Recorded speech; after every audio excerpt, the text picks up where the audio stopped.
ஹே dudes, calcium சத்து குறைபாடு இருக்கிறவங்க, குறிப்பாக பெண்கள் அடிக்கடி இந்த உளுந்தங்கஞ்சி குடிச்சிட்டு வந்தால் ரொம்ப உடம்புக்கு நல்லது. இது எப்படி செய்யலான்னு பார்க்கலாமா? ஒரு கப்பு உளுந்து எடுத்துக்கணும். பச்சரிசி 2 ஸ்பூன். ஸ்டவ் ஆன் பண்ணி ஒரு கடாயில் நம்ம உளுந்தை ட்ரை ரோஸ்ட் பண்ணி எடுத்துக்கணும், நல்லா வாசனை வர வரைக்கும். அதே மாதிரி அரிசியையும் ட்ரை ரோஸ்ட் பண்ணி எடுத்துக்கணும், நல்லா வாசனை வர வரைக்கும். ட்ரை ரோஸ்ட் பண்ண ஒரு பவுலில் ட்ரான்ஸ்ஃபர் பண்ணிக்கலாம். 10 மினிட்ஸ் நல்லா ஆடினதும் ஒரு மிக்ஸி ஜாரில் ட்ரான்ஸ்ஃபர் பண்ணி நல்லா ஃபைன் பவுடராக கிரைண்ட் பண்ணி எடுத்துக்கலாம்.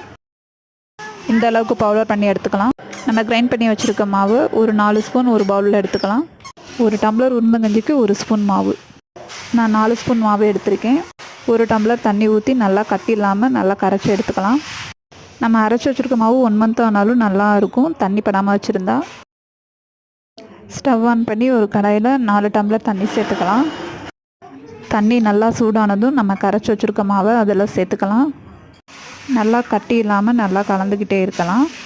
ஒரு 15 to 20 மினிட்ஸ் நல்லா கொதிக்க விடலாம். 2 ஏலக்காய் சேர்த்துக்கலாம். நல்லா கொதி வந்ததும் ஸ்டவ் ஆஃப் பண்ணிவிட்டு நம்ம தேவையான அளவு நாட்டு சக்கரை சேர்த்துக்கலாம். அளவு தேங்காய் துருவலையும் சேர்த்துக்கலாம். அவ்வளோதான், சூப்பரான உளுந்தங்கஞ்சி ரெடி. இந்த வீடியோ உங்களுக்கு பிடிச்சிருந்தால் லைக் பண்ணுங்கள், கமெண்ட் பண்ணுங்கள், அண்ட் மறக்காமல் சப்ஸ்கிரைப் பண்ணுங்கள். ஓகே, அடுத்த ஷார்ட்ஸில் பார்க்கலாம். பாய்.